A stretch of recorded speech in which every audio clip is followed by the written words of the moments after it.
Hello everyone, welcome to our channel The Pharma Pathshala. Hope you all are doing great. I am also good. Today I am going to discuss the topic Mother and Child Health, which is MCH. Okay, this topic is included in the chapter 2 of the subject Social Pharmacy. In this topic, I will discuss the different programs and services related to the mother and child health and the role of pharmacist in these services. ठीक है, आज मैं आपको mother and child health जो topic है उसके बारे में डिस्कस करूंगी, जो कि सोशल फार्मेसी की ही सब्जेक्ट चैप्टर 2 का टॉपिक है ये मदर एंड चाइल्ड हेल्थ। तो मदर एंड चाइल्ड हेल्थ से रिलेटेड जो सर्विसेज हैं उनके बारे में मैं डिस्कस करूंगी, साथ ही साथ जो फार्मासिस्ट के रोल होते हैं मदर इन सर्विसेज में। ठीक है, मदर एंड चाइल्ड हेल्थ से रिलेटेड जो प्रोग्राम्स एंड सर्विसेज होती हैं उनमें फार्मासिस्ट का क्या रोल होता है, इसके बारे में भी हम ज़रूर बात करेंगे स्टूडेंट्स, और यही टॉपिक आपके सिलेबस में मेंशन है। ठीक है, सो स्टूडेंट्स, ये जो मदर एंड चाइल्ड हेल्थ से रिलेटेड जो सर्विसेज बनी थी वो सबसे पहले 1921 में बनी थी, और इनका जो मेन एम था वो था जो 4 टाइप की सर्विसेज प्रोवाइड की गई थी, वो 4 टाइप की सर्विसेज अभी भी प्रोवाइड की जाती हैं mother and child health care programmes में। That is the antenatal services, prenatal services, intranatal services and postnatal services. ये 4 तरह की सर्विसेज अभी भी mother and child health programmes में प्रोवाइड की जाती हैं। तो स्टूडेंट्स, हम इनके ऑब्जेक्टिव्स के एम्स के बारे में भी ज़रूर डिस्कस करेंगे इस टॉपिक में। मैं आपको ये भी बता दूं कि जैसा आप जानते हैं कि चैप्टर 1 जो है वो फिनिश्ड हो गया है, तो मैंने क्या किया है कि चैप्टर 1 के कुछ इंपॉर्टेंट क्वेश्चंस बताए हैं, जिसमें long answers, short answers and MCQs, ठीक है, ये इंक्लूडेड हैं। और साथ ही साथ मैंने एग्जामिनेशन जो पेपर आता है, जो क्वेश्चन पेपर है, उसके पैटर्न के बारे में भी डिस्कस किया है स्टूडेंट्स। तो वो वीडियो आप ज़रूर देखिएगा, वो आपके लिए बहुत ही बेनिफिशियल होगा, सेशनल एग्जाम्स के लिए भी और फाइनल एग्जाम्स के लिए भी। तो उसका लिंक स्टूडेंट मैं डिस्क्रिप्शन बॉक्स में प्लस आई बटन में ज़रूर प्रोवाइड करूँगी, आप वहाँ से जाके देख लीजिएगा। और in the last lecture I have discuss about the role of pharmacist in the family planning and demography. Okay, तो उसका लिंक भी मैं आपको डिस्क्रिप्शन बॉक्स में प्रोवाइड करूँगी, उसको आप देख लीजिएगा। वीडियो को लाइक नहीं किया है तो लाइक कर दीजिए and do share and subscribe also. Okay, और इंस्टाग्राम पे हमें फॉलो करना बिल्कुल भी मत भूलिएगा, इंस्टाग्राम का लिंक भी मैं डिस्क्रिप्शन बॉक्स में आपको दे दूँगी। Okay, so keep watching the pharma Pathshala. Thank you so much.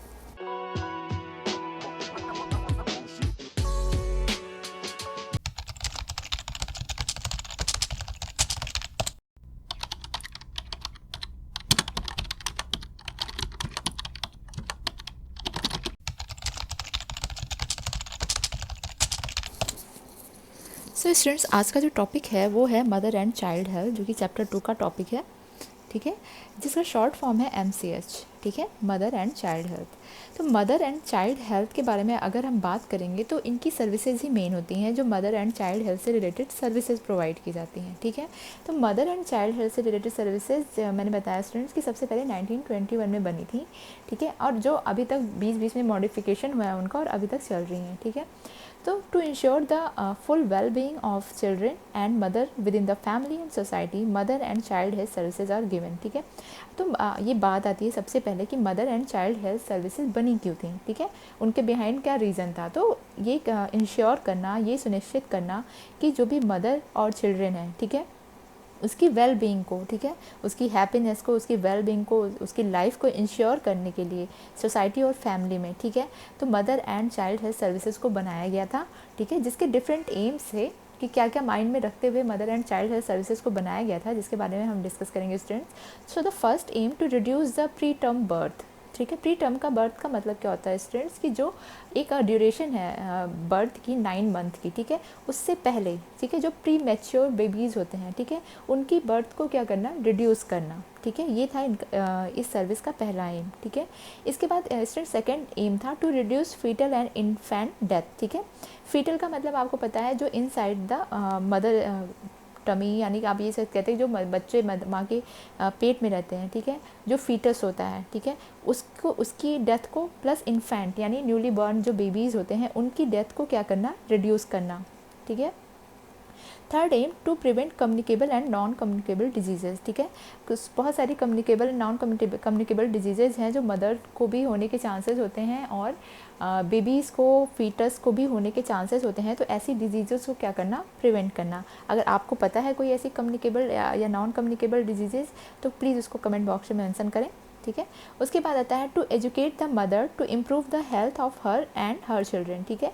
Mother को क्या करना, एजुकेट करना, ठीक है, उनको शिक्षा देना, जो कि क्या है कि हेल्पफुल रहेंगी कि वो अपना भी ख्याल रख सकें, अपने भी स्वास्थ्य का ख्याल रख सकें और अपने बच्चों के भी स्वास्थ्य का ख्याल रख सकें, ठीक है।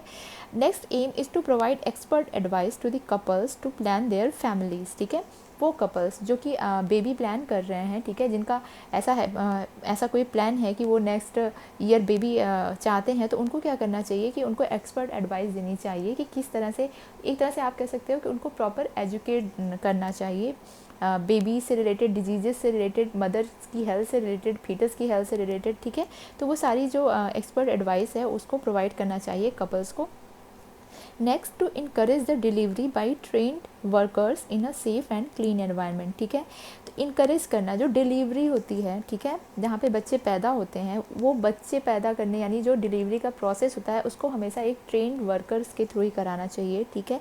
और सेफ़ एंड क्लीन इन्वायरमेंट में, सेफ़ एंड क्लीन इन्वायरमेंट इसलिए ज़रूरी होता है कि अगर हाइजीन मेंटेन नहीं होती है तो बहुत सी सारी डिजीज़ होने के चांसेस होते हैं वहाँ पे, इसलिए हमेशा सेफ़ एंड क्लीन इन्वायरमेंट में और एक ट्रेंड वर्कर के थ्रू ही क्या करना है, डिलीवरी करवानी चाहिए, ठीक है। इसके बाद स्टूडेंट्स आता है next aim to give useful knowledge to mother during pregnancy, ठीक है।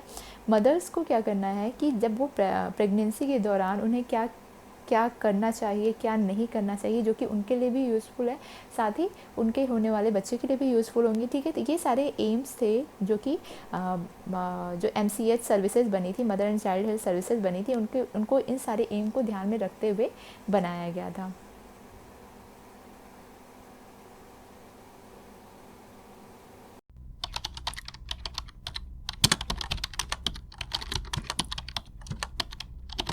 सो स्टूडेंट्स, अब हम डिस्कस कर लेते हैं कि mother and child health services कितनी टाइप की होती हैं, ठीक है। तो ये 4 टाइप की होती हैं स्टूडेंट्स, ये जो सर्विसेज होती हैं मदर एंड चाइल्ड हेल्थ की। First is the antenatal care services, second intranatal care services, third post natal care services and fourth is the neonatal care services. तो स्टूडेंट्स, अब टर्म्स को हम डिस्कस कर लेते हैं। ये सर्विसेज जानने से पहले आपको ये जो टर्म्स हैं यहाँ पे 4, इनका मतलब पता होना चाहिए, इनकी मीनिंग क्या होती है। सो एंटीनेटल यानी बिफोर द बर्थ, ठीक है, बर्थ से पहले, ठीक है, जब मदर प्रेग्नेंट होती है उसके दौरान, ठीक है, जो बर्थ से पहले की जो केयर सर्विसेज होती हैं, ठीक है, उसको एंटीनेटल कहते हैं। इंट्रानेटल यानी ड्यूरिंग द प्रेगनेंसी जो सर्विसेज प्रोवाइड की जाती हैं वो इंट्रानेटल होती हैं। पोस्ट नेटल सर्विसेज यानी बर्थ के बाद जो मदर को सर्विसेज प्रोवाइड की जाती हैं वो आपकी पोस्ट नेटल केयर सर्विसेज होती हैं। एंड नियोनेटल यानी न्यू बॉर्न बेबी, जो बच्चा पैदा हुआ है उसको जो सर्विसेज प्रोवाइड की जा रही हैं वो नियोनेटल केयर सर्विसेज होती हैं। तो ये 4 तरह की सर्विसेज, हेल्थ केयर सर्विसेज होती हैं। तो चलिए वन बाय वन इसको भी डिस्कस कर लेते हैं।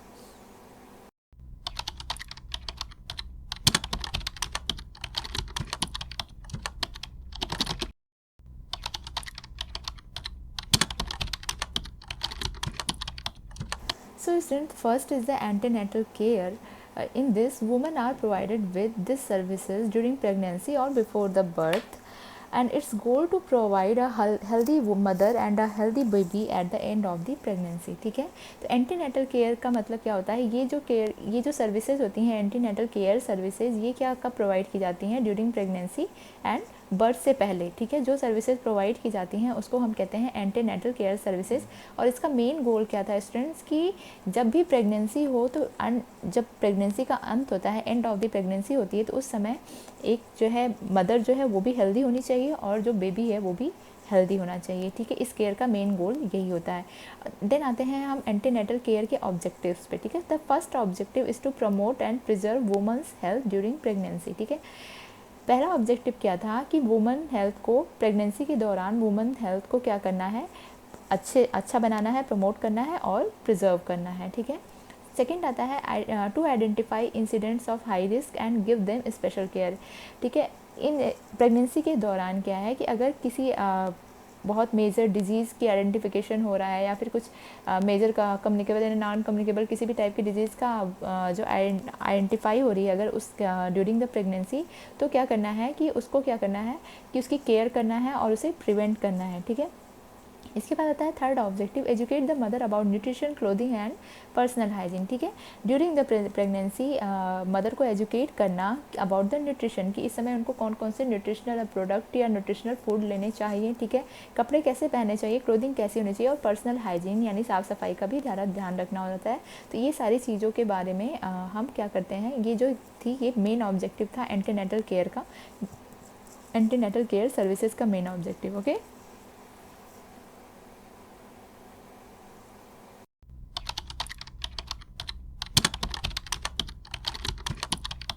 इसके बाद स्टूडेंट जो सेकंड केयर आती है एमसीएस में मदर चाइल्ड हेल्थ केयर के अंदर, this is the intranatal care services. ठीक है, इंट्रानेटल का मतलब आपको पता है ड्यूरिंग द बर्थ। ठीक है, चाइल्ड बर्थ जो हो रही है, ठीक है, उसके दौरान जो सर्विसेज प्रोवाइड की जाती हैं उसको हम कहते हैं intranatal care services.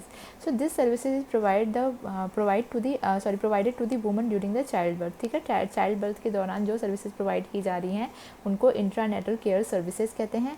So the main objectives of this services is the first is to provide thorough asepsis. ठीक है, प्रोवाइड थॉरो असेप्सिस का मतलब क्या, असेप्सिस क्या है, asepsis is the process of the exclusion of bacteria and mother bacteria sorry asepsis is the process of the exclusion of the bacteria and other microorganisms। ठीक है, जो असेप्सिस का जो प्रोसेस होता है आप एक तरह से कह सकते हैं ये माइक्रो ऑर्गेनिज्म और जो बैक्टीरियाज होते हैं उनको रिमूव करने का प्रोसेस होता है ड्यूरिंग द सर्जरी और ड्यूरिंग द चाइल्ड बर्थ। जो एक इन्वायरमेंट क्रिएट किया जाता है वो क्या होना चाहिए, पूरी तरह से क्लीन होना चाहिए। ठीक है, पूरी तरह से क्लीन होना चाहिए, वायरस बैक्टीरिया वहाँ पे प्रेजेंट नहीं होने चाहिए। तो वो जो प्रोसेस कहलाता है वो क्या होता है, असेप्सिस प्रोसेस कहलाता है। ठीक है, असेप्सिस यानी एंटी सेप्सिस भी आप कह सकते हो इसे। ठीक है, तो ये जो आपका प्रोसेस होता है ये सर्जरी के थ्रू, मतलब पूरी सर्जरी के दौरान जो एक क्लीनलीनेस है, एक जो आप कह सकते हो कि नीट एंड क्लीन प्लेस जो इन्वायरमेंट बनाया जाता है उसको पूरे प्रोसेस के दौरान, पूरे चाइल्ड बर्थ का जो प्रोसेस हो रहा है, जो भी सर्जरी या फिर जो भी एक इन्वायरमेंट क्रिएट किया जा रहा है वो फ्री फ्रॉम माइक्रो ऑर्गेनिज्म होना चाहिए, free from bacteria, free from viruses होना चाहिए। ठीक है, इसके बाद हम सेकंड आते हैं to prevent complications such as haemorrhage and convulsions. ठीक है, मतलब क्या है कि कुछ कॉम्प्लिकेशंस होते हैं ड्यूरिंग द प्रेगनेंसी, लाइक कि ब्लड लॉस होना, हीमोरेज। ठीक है, बहुत ज़्यादा ब्लड लॉस होना, उस ऐसे कॉम्प्लिकेशंस को प्रिवेंट करना होगा। ठीक है, एंड कन्वर्जन्स यानी कि कभी कभी ऐसा होता है कि मदर को क्या होती है कि कन्वर्जन्स हो जाते हैं, सीजर्स आने लगते हैं, या फिर मदर डर से जो एक होता है कि या पेन से आप कह सकते हो कि वो अनकॉन्शियस हो जाते हैं। तो ये सारे जो प्रोसेस है इनको क्या करना है, सॉरी, ये सारी जो डिजीजेस कॉम्प्लिकेशंस है इनको क्या करना है, प्रिवेंट करना है। इसके बाद थर्ड आता है provide care to the baby. ठीक है, बेबी जो बेबी बर्थ ले रहा है उसको केयर प्रोवाइड करना। And fourth is a deliver the baby without injury to the baby and mother. ठीक है, जो डिलीवरी का प्रोसेस होता है वो क्या होना चाहिए, फ्री फ्रॉम इंजरी होनी चाहिए। ठीक है, किसी तरह की इंजरी बेबी को या फिर मदर को नहीं होनी चाहिए। ये जो सर्विसेज होती हैं वो during the child birth provide की जाती हैं, इसलिए इनको हम क्या कहते हैं, इंट्रानेटल केयर सर्विसेज कहते हैं।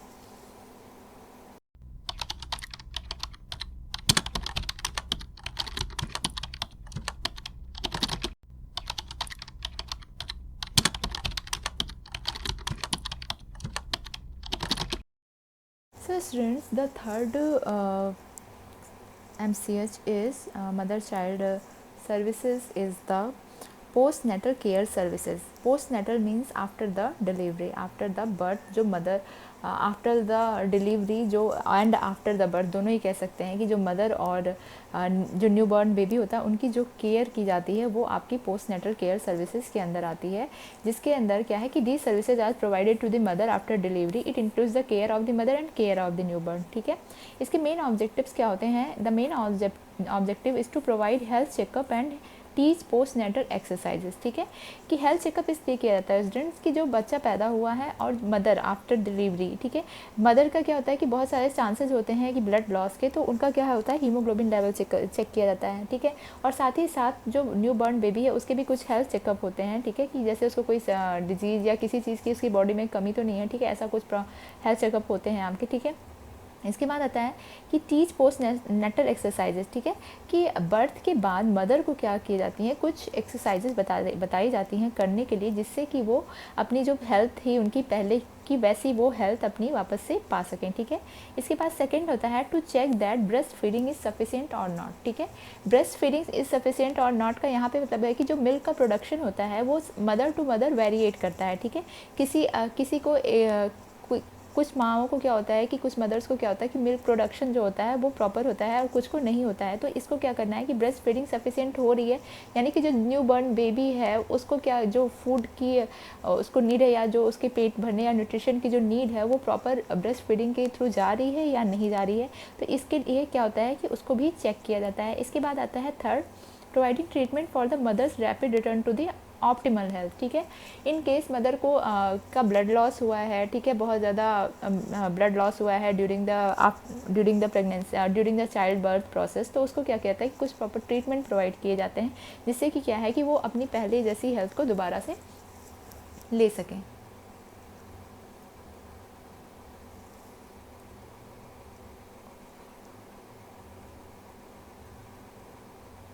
इसके बाद आता है student fourth objective is to providing family planning services, ठीक है, कि जो फैमिली प्लानिंग की सर्विसेज होती हैं, फैमिली प्लानिंग के बारे में मैंने आपको डिस्कस किया, तो फैमिली प्लानिंग सर्विसेज जो होती हैं वो भी इसी के दौरान आफ्टर द बर्थ जो है, अगर पेरेंट्स चाहते हैं कि उन्हें कुछ फैमिली प्लानिंग करनी है, आगे बेबी चाहिए या नहीं चाहिए, उससे रिलेटेड कोई जो सर्विसेज होती हैं वो भी यहाँ पर प्रोवाइड की जा सकती हैं, ठीक है।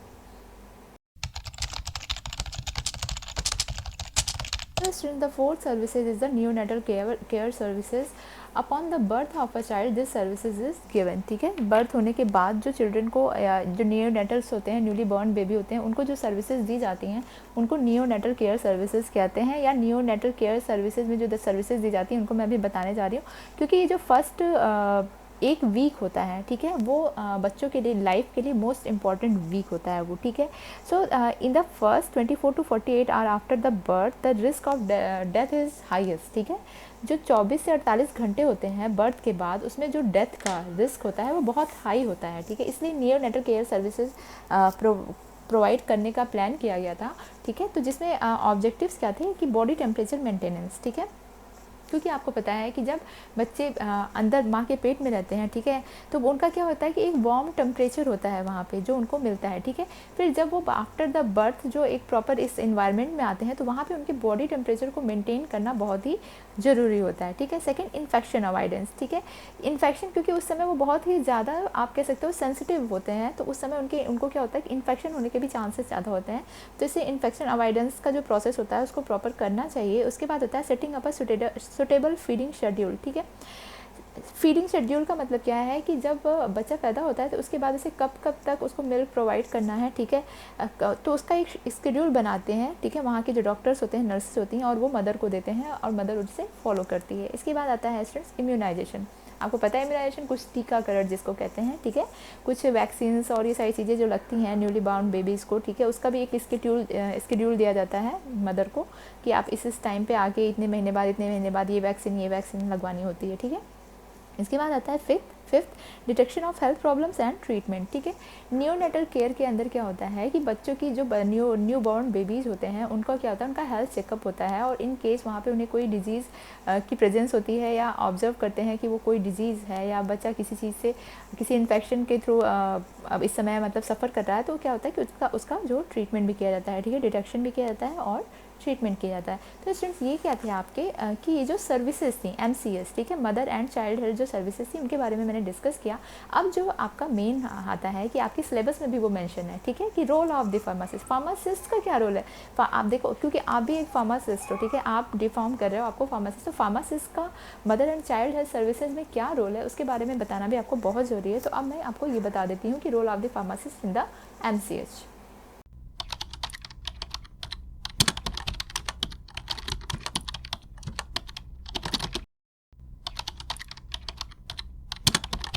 So student, the role of pharmacist in mother and child health. The first role is to aware the parents and supply vitamins and nutritional supplements including folic acid and iron supplements, and also promote the cessation of the alcohol and nicotine use, ठीक है। तो सबसे पहले कि pharmacist का क्या role होता है कि पेरेंट्स को एजुकेट करना, अवेयर करना, ठीक है, कि उन्हें क्या करना चाहिए ड्यूरिंग द प्रेगनेंसी, क्या नहीं करना चाहिए। साथ ही साथ वो क्या कर सकते हैं कि उन्हें विटामिन्स, मदर को जो है विटामिन्स प्रोवाइड कर सकते हैं, कुछ फॉलिक एसिड, आयरन जैसे जो सप्लीमेंट्स होते हैं वो दे सकते हैं। और साथ ही साथ उन्हें ये वो बता सकते हैं, सजेस्ट कर सकते हैं कि अगर मदर अल्कोहल या निकोटिन यानी स्मोकिंग कर रही है तो उसे उन्हें क्या करना होगा, क्विट करना होगा प्रेगनेंसी के दौरान। ठीक है, ये पहला रोल होता है फार्मासिस्ट का। Second role is to recommend the drug therapy dosages and duration of essential medicine during pregnancy and also decide the drug for developing embryo. ठीक है, फार्मासिस्ट क्या कर सकता है कि प्रेगनेंसी के दौरान कुछ जो दवाएं ली जाती हैं, जो एसेंशियल्स मेडिसिन होती हैं, ठीक है, उनको प्रोवाइड कर सकता है मदर को। और साथ ही साथ अगर एम्ब्रियो, जो आपका जो मदर के पेट में जो बच्चा है वो एम्ब्रियो जो है उसके भी डेवलपमेंट के लिए अगर कुछ मेडिसिन हैं जो ज़रूरी हैं तो वो फार्मासिस्ट उन्हें भी वो रिकमेंड कर सकता है।